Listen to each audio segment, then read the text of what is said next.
So the next slide is a look at the site plan. Lighthouse Point is to the left of the screen. Outlined in red here is the proposed detached building, and then outlined in blue is the existing residence and attached garage. Over here to the right, we have the river, the water frontage of the property. In terms of the actual, well, let me go to the elevations first. I'll show you this. So these are two views of the proposed building. You can see, again, to midpoint, there's our height at just over 14.5 feet. It is 400 square foot, as I mentioned earlier, and you can see essentially the proposed design here. There are two other sides are shown in your packet, but essentially mimics this aside from the doors, so I didn't include those.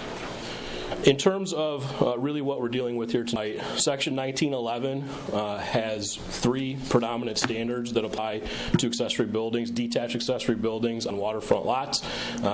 They are allowed, but they cannot have an area greater than 120 square feet. They cannot have height greater than 12 feet to the midpoint, and they are allowed in non-required side or waterfront yard, not street front as is proposed, and obviously 400 square foot proposed is greater than the 120, and the 14-foot 8 is larger than the 12-foot that's proposed. The table at the bottom of the screen is just an excerpt from the review letter, which is in your packet, basically just showing you the applicable requirements. Side setback is met. Spacing from the residence is also met. There's a 20-foot requirement between principal building and detached accessory. That is met. So we're really just dealing with these three items: height, square footage, and yard placement. Section 23.5B outlines the 14 review criteria that you are to apply when making your determination on a dimensional variance. I can go back to these at any point. These are also overviewed in my review letter. And so, summary of my review letter. 3 variances. The applicant seeking, again, size, height, yard placement. All other dimensional standards are met. In terms of the practical difficulty test, strict compliance will not prohibit or prevent continued use of the property. There is a principal residence on the property. The absence of a detached building will not preclude them from continuing to use it as a single-family property. It should be noted, however, that given the property conditions, they cannot construct a compliant detached accessory building. The yard placement in terms of waterfront lots, the lot is too narrow for side yard placement, and I'll go to the aerial. You can see that along Lighthouse Point, essentially the homes, actually take that back, that's Park Lane.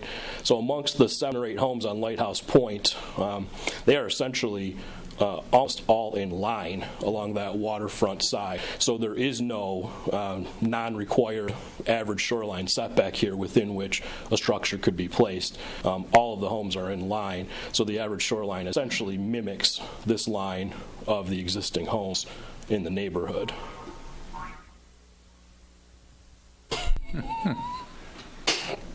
That's all right. Add a little bit of comedy to my routine. I need it. So, in terms of neighborhood character, they're based on a site visit, having dealt with this area in the past.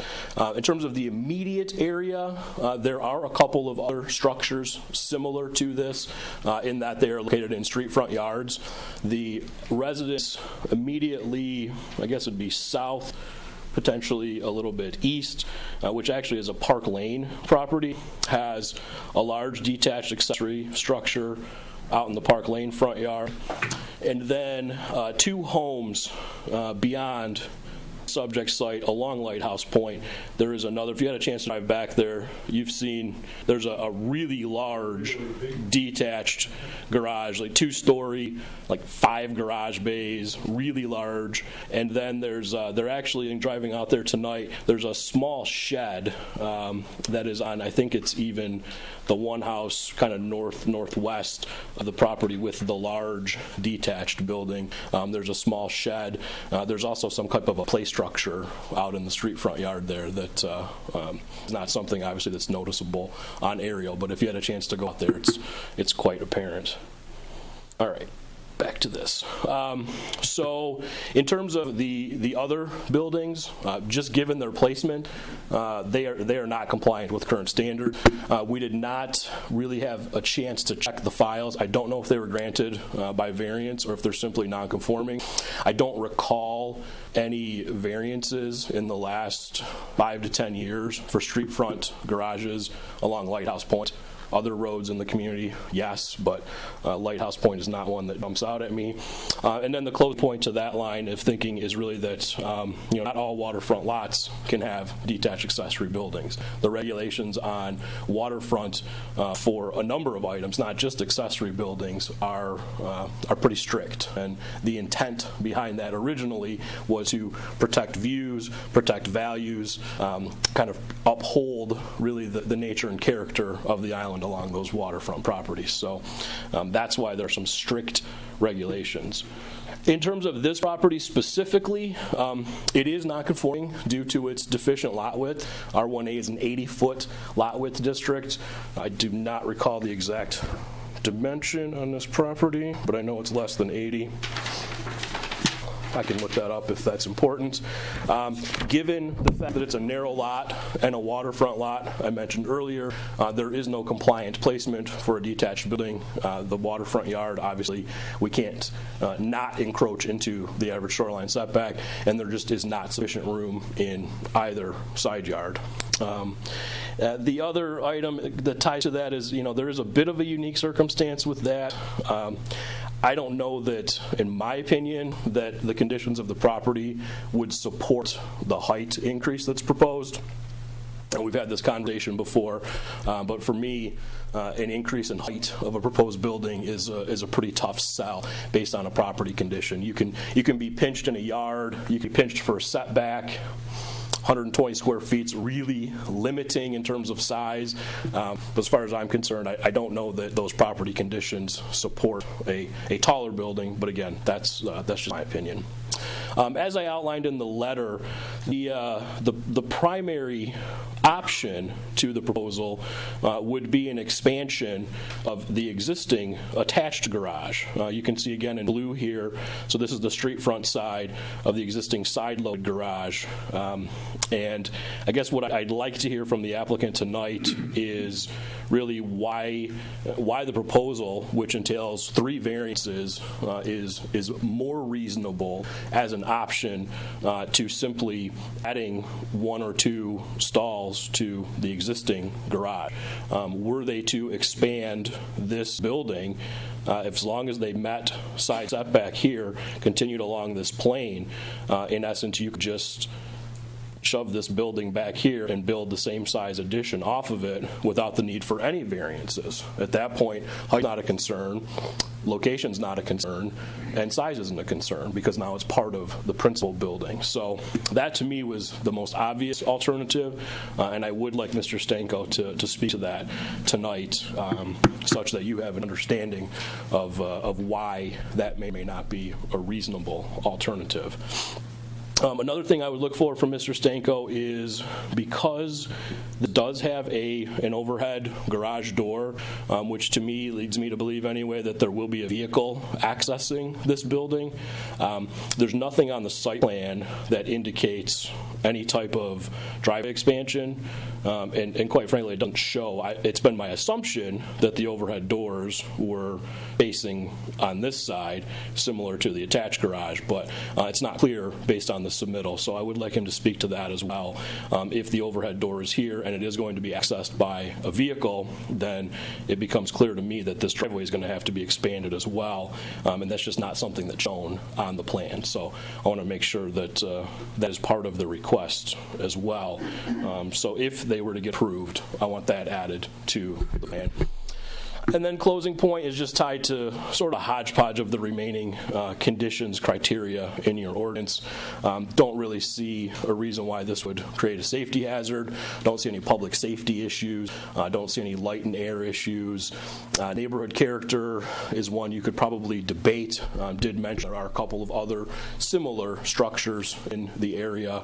Don't necessarily think that this isn't going to take Lighthouse Point and turn it into shambles of a neighborhood neighborhood. I don't really think there's that significant of an impact just from one building. However, again, there are some issues in terms of seeking 3 variances, whether or not there's a reasonable alternative, and then probably closing point is whether or not that height could be reduced if you felt the other variances were justified. That's all I have right now, Mr. Chair. Thank you, Brian. I presume we have Mr. Stanko in the audience. He is. You come up and give us your name and your address. Tom Stanko, 19495 at House Point. Okay. I hope you took some notes because Brian. He was talking pretty fast. I'm not going. Okay. Give us your rationale why we should approve the structure as you have it planned. Let me go from the last item, and then we'll move back. He asked about the garage door. It's just for a riding lawnmower, not a vehicle. There were no plans for a drive from the shed to the existing drive because it was just a lawnmower, or a riding lawnmower. The height, I wanted the roof to be a 12-12 pitch to match the existing house 12-12. Now it's going to be like 8 feet lower, but as you're pulling up the driveway, it would look aesthetically pleasing if both pitches were the same. If I change the pitch, it looks kind of odd. It looks cheap. And then one of the other things Brian brought up, why didn't I just connect it to the house? It becomes very expensive by doing it that way opposed to just doing the shed. I mean, there's a difference in footings, and I just finished a house, and I didn't want to start tearing into it. We just moved in it a year ago, and I thought, oh no, now I got to start tearing walls down, to connect to it. So I thought this would be the most efficient way to provide more space for lawn and garden equipment, and the roof pitch is, like I said, so it would match the existing. I think that's about it. Brian? So the reason you're building the structure is for storage of lawn equipment? Yes, and garden That's your equipment. primary reason for Yes. Yes. Okay. And the height, you want to match the pitch of your existing house? Well, the height, how it comes into play is if on the existing garage, there's a 12-12 pitch. And I'd like to have a 12-12 on the shed also, so it'll look right as you pull up the driveway.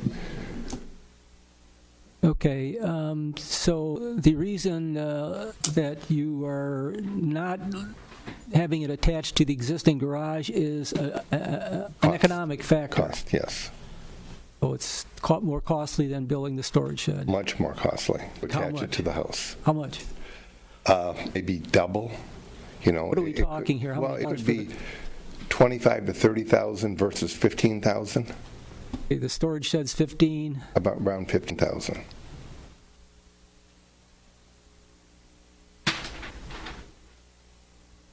I see that you have both neighbors on both sides have given you a letter of approval. They're in full support.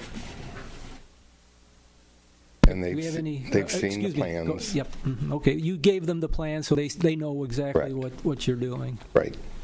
Okay. Okay. Any questions from the board? Mr. Stanko, I guess the thing is 20 by 20. The structure you're putting up. Yes. That's pretty big, like a normal garage.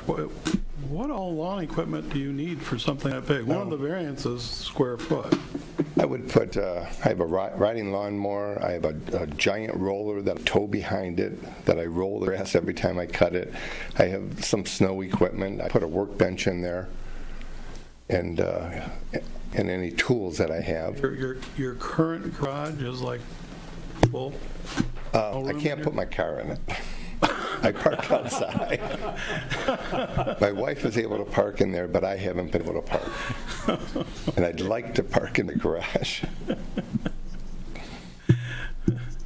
Well, I have that problem too. I had to leave one car out to get stuff in my garage, so I understand. Is there a use for the second floor, or is it just No. decorative? No, just decorative. Okay, so is the access by way of a ladder, or stairs or anything? No, there probably would be a pull-down set of stairs, so I could use that little space upstairs for some storage. One other question, I noticed there was a line of trees. Is the garage outside of that line of trees, or I didn't come into your property, I looked from the street? The trees that divide the property to the north of mine? One to the north, yes. Yeah, Jerry Chamberlain, who just moved in there, just planted those. I think he planted 30 of them, 30 trees. You have a 6-foot setback. Are there any Yes. trees where you plan to put this garage? Or No. Okay, No, because they get big over time. right.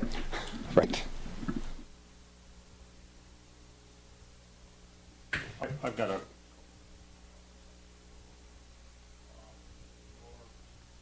Mine is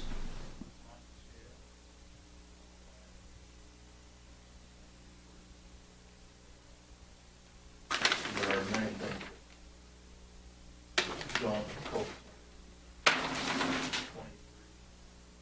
23. Brian?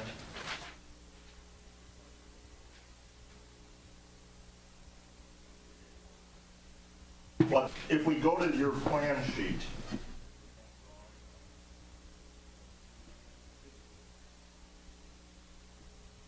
lot line on this. To the north of me? There's no north.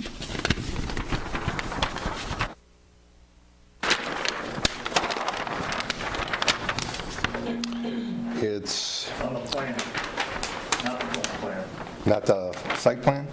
not the site plan. Construction details. You say one plan. Okay, elevation 2 to the left of that is my north side, and that's where the 6-foot setback is. So again, on the plan, where is your lot line? It's on there. Where? On the site plan. Right where it has 6-foot That's not, setback. that's the site plan, Okay, the plan drawing. I apologize. He doesn't orient the plan drawing to the site plan at all.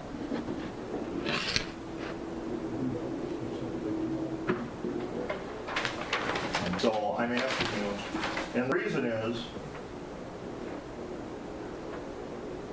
I assume based on your conversations this evening, that the door, proposed door will face the drive.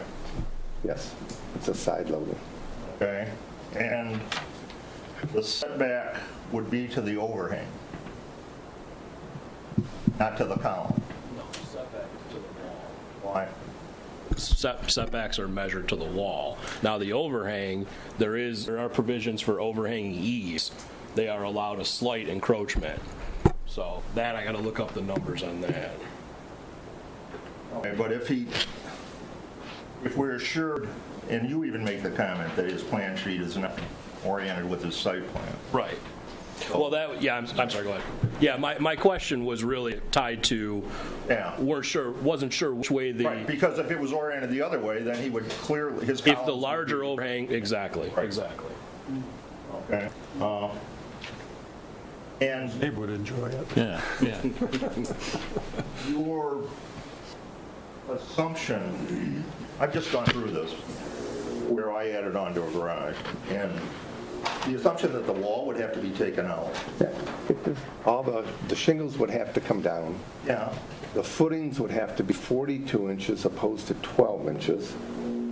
It's 12 inches on the shed, a 12-inch footing. I mean, that adds a lot of cost to it. But you wouldn't have to take the columns down.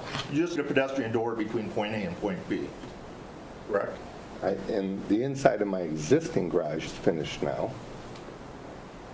It's drywalled and painted and an epoxy floor, and I wouldn't want to be putting a door in there.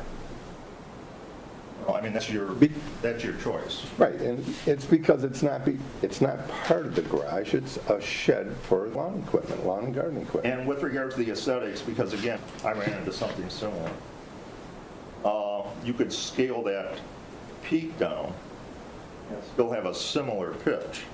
Once you change the pitches, I know. you're going to see it as you're pulling up the driveway. Absolutely. Even if it's a little bit. It would be lower, but it would still be the same pitch. And then I you think have to aesthetically, it would still work, because that's what we did with our architect. But again, that's your choice. Either the walls would have to get lowered, or the size of the garage would have to get shrunk in order to maintain that same pitch. Correct. And if you reduce the size, you'd be closer to complying with 120. Correct? Sure. Okay, so those are your choices that you've made. And I think they're reasonable choices.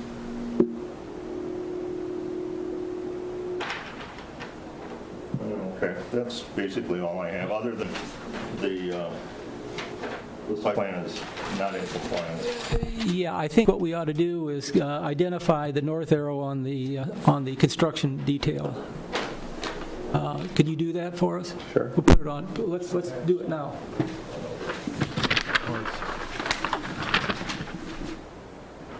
Yeah. Yep.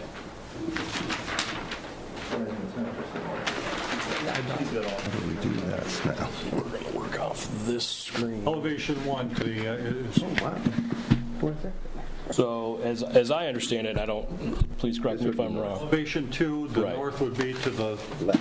So this is essentially, That's a west. that's the view from Lighthouse Point.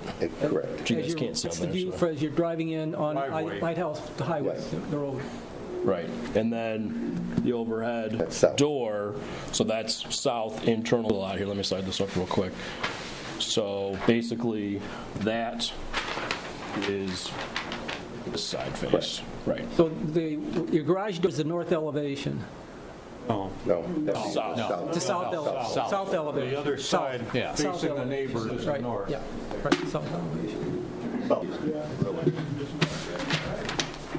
Yeah, Number two is west, but the left side of it is north. correct, and then 3 is south. The south face of the Yes. building. Yes.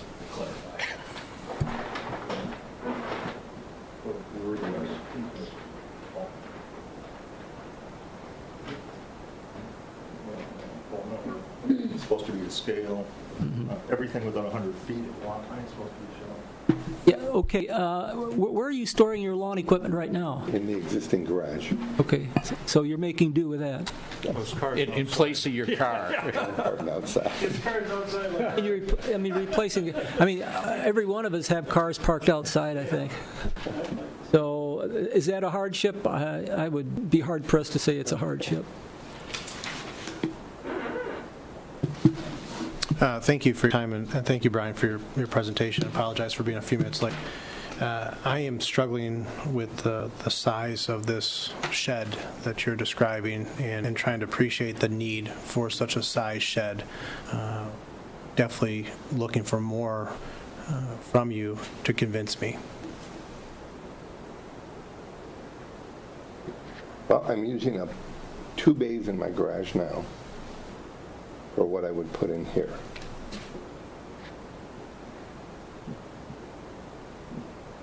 I've got a 3-car garage now, and 2 of them have lawn equipment, my wife's garden equipment, and it just seemed it took up 2. With room to get around things too.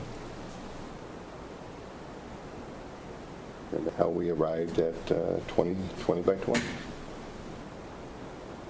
It's smaller than, depth-wise, it's smaller than the garage because we didn't need it for a vehicle.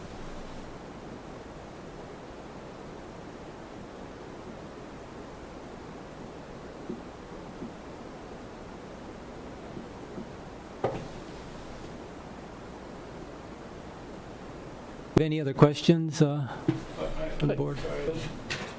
I missed it, Mr. Stango. You have a 3-car garage. Yes. How many cars do you have? I missed that part. 2. So there's another bay that you have in your garage that's vacant. Oh, It's not vacant, it's full with all this stuff, right? 2 bays are full. So the 2 bays full. 2 bays are full of the stuff. I wish I had that problem. Yeah, your wife has the other one. Yeah, there you go. Thank you. Okay, thanks. Yeah, Mr. Stanko, I mean, your plans look very nice, and actually, I went through something like this myself a few years ago.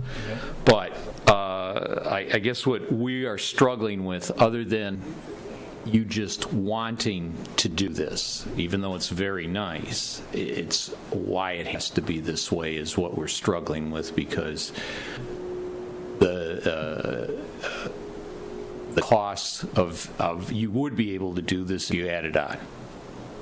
Correct. You could do that, and I understand why you don't, but it really is not to the level, I think, to convince us right now of that it's a hardship.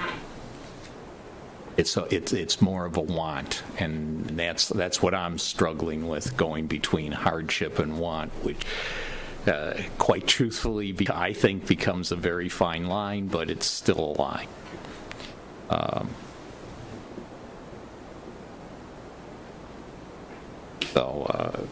That's I would like to hear if you have anything else to tell us as to why it's a hardship, through hardship. We felt we needed the space, and this is what we came up with to make it match the home. And decided on a shed rather than attaching it because of cost. I mean, all the reasons to me made sense. I have a question. We've heard a couple times tonight the reference to costs. Is there actual bid you can show comparing the two? No. I'm in the construction business. I appreciate that you're in it, but until we actually have stuff in writing, it's tough for me, with my own opinion, to put any value on costs. We did have him indicate $15,000 for the shed and $30,000 for, which $30,000 might be a little light. I appreciate that, but again, it's just I can't do anything without hard costs.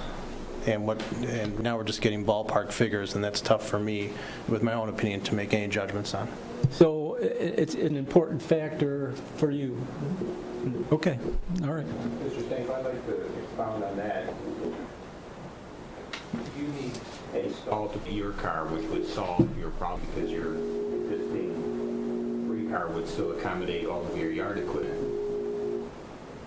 Is it your contention, or are you telling us that a one-stall attached garage, adding one more stall to your existing garage, would be more than this 20 by 20 detached shed? I don't understand what you mean.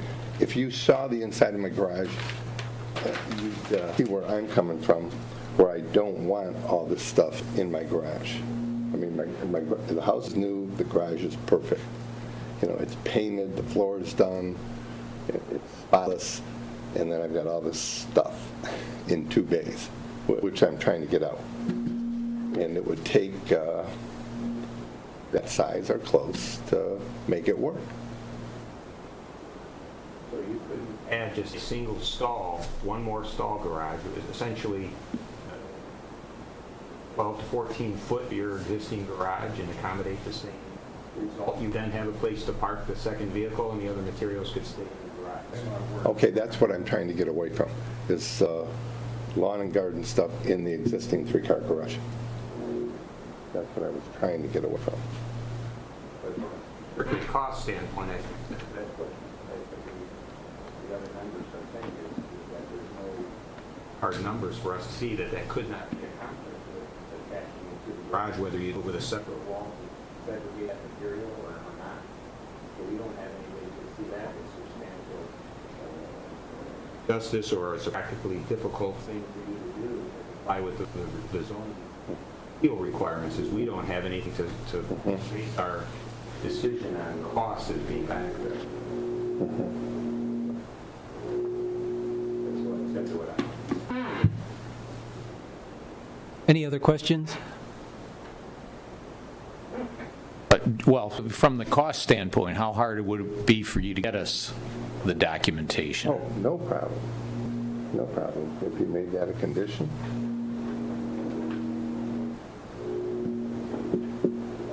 Yeah, I don't think that right now that we're at the point where we're going to ask you to do that. I think we have enough information that I can ask for a motion as far as that goes. So I'd like to entertain a motion. I think we went through most of the project, at least to my satisfaction. If somebody else has something else they want to ask, then please do so. If not, then I'd like to entertain a motion.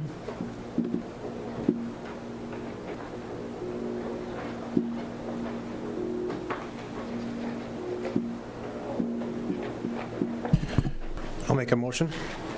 I'd like to make a motion for appeal number 15-008 for Mr. Tom Stanko at 19495 Lighthouse Point for his request that it be denied based on the application not being complete and inadequate information to justify the variances. Support. Do you have any discussion? Lacking any discussion? All in favor? Aye. Opposed? No. We have one opposition. The motion carries. So you've been right now denied the building of that structure. And how does the process work now? I mean, can I appeal this if I brought back the information you've asked for? Yes, Brian, you want to address that? Yeah, there's a couple of different approaches. If you want to, you essentially, your time at ZBA with this project is done. If you want to appeal the decision, you have to go to circuit court. That would be the next step. If you wanted to modify the request and submit a new application with new information, change project, and then appear back before the board, you would have the ability to do that. But short of changes or new information, you can't bring the same exact request back to the board for a year. And if you want to move forward simply with the project as submitted, again, then your rights would be to go to circuit court. Okay, all right. Okay. Thank you. Okay.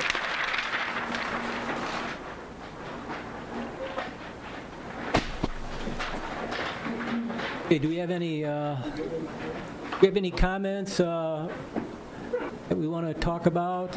If not, no comments, then Lori, do we have something for next month? Nothing for next month. Just a question on the case that was dropped. Is there any more information? Or do you want to do something different? No? I mean, we don't need to know. Did they tell you anything, Lori? No, Yeah, they had a lot of room, a lot of other stuff I think they do. I think they would have said that, okay, we're going to go ahead with something else.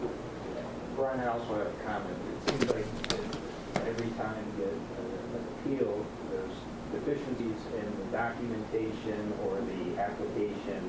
Has there been any thought to streamlining what's given to them, to the applicant, at the building department, so they like a checklist so they can have a wheel on? They get a pretty thorough package. Essentially, the application form obviously is lacking, but the rest of the material that is distributed is basically verbatim from the ordinance. We are working on new forms, which hopefully we'll be able to roll out for first of the year. That will hopefully condense all of that information into a couple of pages, as opposed to giving everybody 10 or 12 sheets of paper they have to review, and ultimately then laying out all of those 14 criteria in front of them, potentially with requiring them to respond to each of those standards. It's going to be a little difficult because a lot of times people don't know how to respond to all of those standards, as you've seen. So that part of it will be a little tricky. We may have to play around with that and see how it works. I know our role as well as the department's role is to tell them how to have a successful appeal. Correct. It seems like that we keep getting the same deficiency in drawing and/or and we here on board continue to use hardship when it's really practical. Well, I was going to say that too, but that's okay. We talked about that last. I think we need to, I'm just curious because it seems to be a recurring. Yeah, why aren't we, reviewing what they turn in and getting back with them, like what Gary brought up? Why? I mean, I would We think that we don't have a lot of time to turn these around. These are quick in. We can adjust all of your submittal deadlines. As it stands right now, submittal deadline's about a month in advance of a meeting. I mean, if we want to extend that more, we can, but it's already pretty substantial. Yeah, but it seems to me if if it comes in, we look over right away and say, hey, there's something on the site plan or something on your plans that are sure we could get back to them right away and have them correct that. There's a lot of responses to that. I mean, the reality is I think there's also a fine line there, because if you get back to an applicant and say you need to change A, B, and C, I think they're going to come in there under the assumption that they've met the requirements. Oh, well, I'm talking about just meeting the requirements to come in. Yeah, we're certainly not telling them how to do their appeal. Understood. But we're talking about just having the proper information before us. Correct. So that we're not sitting here saying, hey, your submission is inadequate. Again, it's a matter of timing. There's a lot that goes into that, and if you want a determination of completeness, you have to remember, I mean, these things, they come in, and then in all likelihood, if they have to get mailed to me, it takes time for me to get it. And then we'd have to do determination of completeness. And you're also under the assumption or presumption at that time that whomever is doing it can drop everything they're doing and just look at this right away. I mean, 9 times out of 10, there's about 20 things in front of the next thing that comes in. So it's not as simple. Okay. Then our process is wrong, and we're going to have to work. I think your process is fine. I think the applicants don't follow. Well, rules. you have applicants who are just residents. You have applicants that are and they're trying to do this, and until it gets up the ladder, that's when they go out and get an architect or get whatever. So I don't think we can put that burden on them. I think we have to have a process that people can handle. Well, I think part of it too is you have to look at what you were given. Were you given enough information to make a decision? And I believe you were. I don't believe that the submittal was woefully deficient. No, that's not. Well, then we shouldn't be bringing up that your site plan is doesn't have a north or a south. It had a north arrow. Well, correct. The construction detail did, the site plan did. So if that's not a big deal, we shouldn't be bringing it up. I don't think it's that big of a deal. And a reasonable person could assume that was flipped the other way. And if it was flipped the other way, it was totally inadequate. And because we have people on this island that share driveways with their neighbors. It happens frequently. And I believe he does, doesn't he? He does. The driveway coming in, I believe, he shares with his neighbor. Yep. Did they get a copy of your comments? Because he made the comment tonight that you were talking so fast he couldn't keep up, and which is fine. I'm not criticizing you by any means. But if he at least had a copy, he did have it. That's what I thought. So he could have followed along as Brian was. Yeah, he should have known. Yeah, okay, that's what I thought. I just want to clarify that. You did nothing out of the ordinary. I think Brian does a good job. Yeah. But my experience over the years has been that the initial plans that are submitted to the Zoning Board of Appeals probably are lacking a lot, but I can understand from the applicant's view, they're going to try to put not a lot of money into it because we might deny it. Then the question becomes, do they eat the cost? So you gotta kind of balance this. But I still think that there are some things lacking on the plans that should be there that maybe from a quick review standpoint, that you can maybe help them. But we can sit here and look at that, and if it's substantial and to affect our decision, we can tell them, advise them, bring it back next time. But in this case, we told them, somebody did, we have enough information, and I agree with that. So we can do that. Yeah, well, that's why we took vote, because I thought. No, that's what I'm saying. If something's lacking substantial, we can tell them. Especially